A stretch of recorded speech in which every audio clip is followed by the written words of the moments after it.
Ito ang reading mo, Cancer. Welcome back to our channel. Naway nasa mabuti kayong kalagayan while watching the channel. Sa channel reading, kayo nang bahalang magpalit-palit ng situation nyo sa reading ko.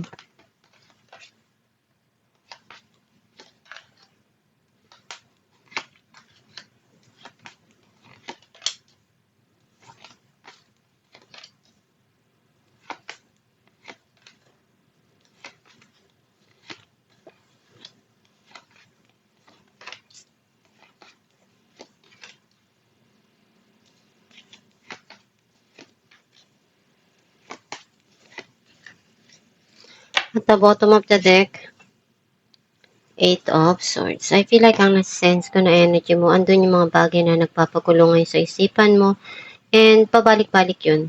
Tinatry mong ialis yung sarili mo dun, pero nahihirapan kang kumawala. Ang mensahe ng card mo, unti-unti ka nang mag-heal do sa mga nararanasan mo o nararamdaman mo.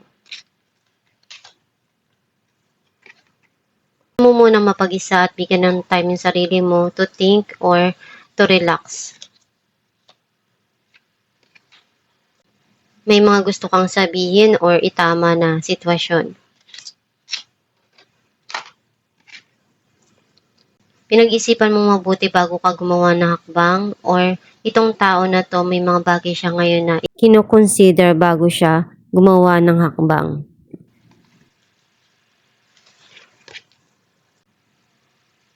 You feel left out in the cold, or may mga gusto kang sabihin na nararamdaman mo pero hindi mo alam kung saan ka tatakbo. Nagkaroon na ng end of cycle yung mga nangyari sa nakaraan, and ngayon may darating na new cycle para sa'yo.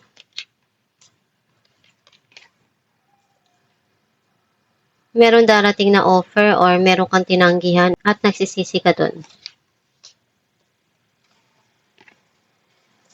Kung ano yung pagkukulang, ikaw na yung nagpupuno. Some of you, andun yung pagmamahal mo doon sa taong mahal mo na gusto mong maibigay sa kanya kung ano yung kaya mo. You feel undecided or naguguluhan ka pa at hindi ka pa handa na harapin yung mga desisyon sa ngayon.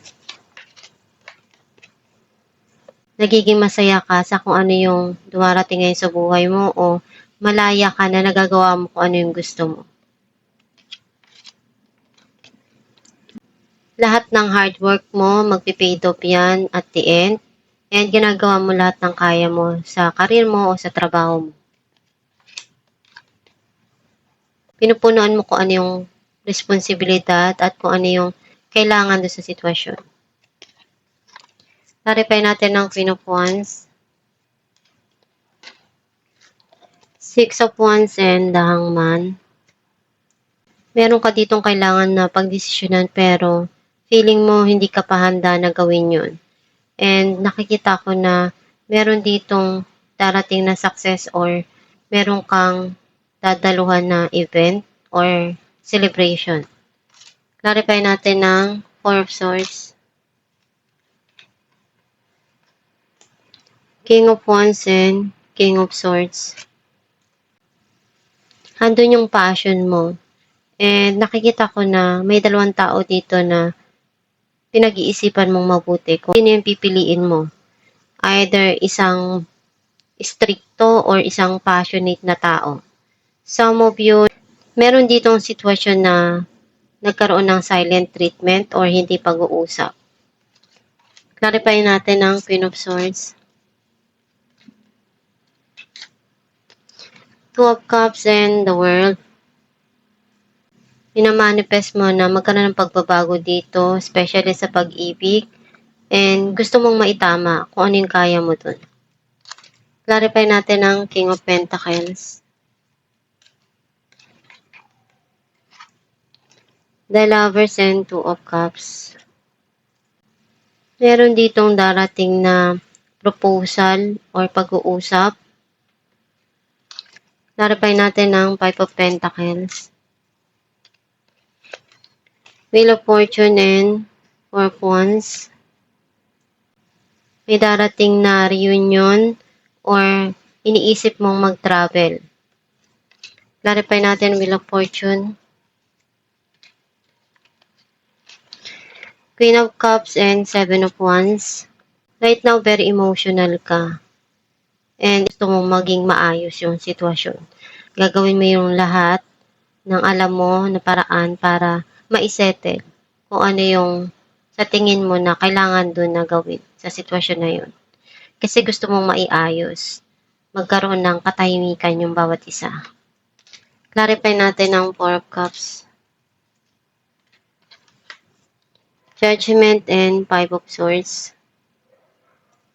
Kung ano yung nangyari na gulo sa nakaraan, ayaw mo nang isipin yun. Ang mahalaga sa'yo, makuha mo kung ano yung gusto mo. And alam mo na nangyari na yun, hindi mo na mababago. Clarify natin ang Ace of Cups. Eight of Pentacles and Ten of Wands. Gagawin mo lahat ng pagsusumikap para sa mga mahal mo sa buhay. At alam mo kung ano yung responsibilidad mo. And gusto mo mapunuan yun. Clarify natin ng Seven of Cups. King of Cups and the Emperor. Kinokontrol mo yung nararamdaman mo. Kasi right now, hindi ka pa handa magdesisyon. Clarify natin ng Nine of Pentacles. Ten of Pentacles and Seven of Pentacles. May darating dito na abundance and prosperity. And kung ano yung tinanim mo, unti-unti mong aanihin yun, either sa relationship o sa financial. Clarify natin ng Eight of Pentacles.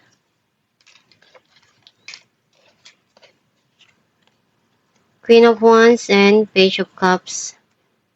Unti-unti ka nang nagkakaroon ng feelings dito sa tao na to. And nakikita mo na kung gaano siya kahalaga para sa'yo. And gagawin mo kung ano yung kaya mo para maipakita mo yung feelings mo sa kanya. Some of you, nandun yung pagpapakita niya na sincere siya, na nandyan siya palagi para sa'yo, nagmamahal, at hinihintay niya na maging okay yung sitwasyon. Clarify natin ng Ten of Wands.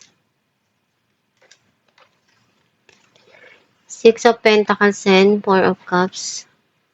Kung ano yung kaya mong maitulong o maibigay doon sa mga mahal mo sa buhay, gagawin mo.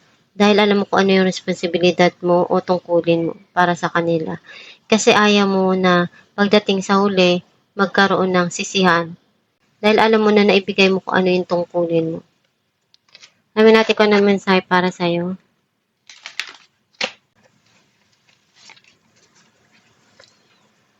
I can decide today to recalibrate my energy and commit to love and joy. Ang mensahe para sa'yo na kung hindi ka pa handa na magdesisyon right now, pwede mo naman na ipagpabukas or kung kailan ka handa. Basta alam mo sa sarili mo na kung ano yung desisyon mo ngayon na ibibigay doon, meron niyang consequence or darating yung resulta na yan na alam mong hindi mo pagsisihan dahil ready ka doon na harapin kung ano yung binigay mo na desisyon.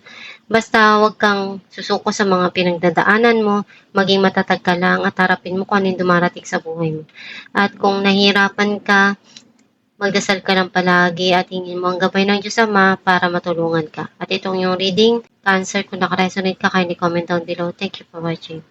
Guys, meron po tayong binibenta na Aram Herbal Oil na makakatulong sa sumasakit na ugat o kumakati na varicose vein sa kamay man o sa paa. Ipahid sa gabi bago matulog at i-massage. And nakakatulong din siya na mag-fade ang iyong varicose vein. Ipahid 2 times a day at i-massage araw-araw. Gawin mo ito araw-araw para mag-fade yung varicose mo. Kapag masakit yung kamay mo, pwede mo rin siyang ipahid sa gabi at i-massage mo para pagising mo sa umaga, marirelieve na yung pain na naramdaman mo. Pwede kayong umorder sa Shopee or sa Facebook. Meron po tayo dong page na Star Shines. I-message nyo lang yon or mag-check out kayo sa Shopee.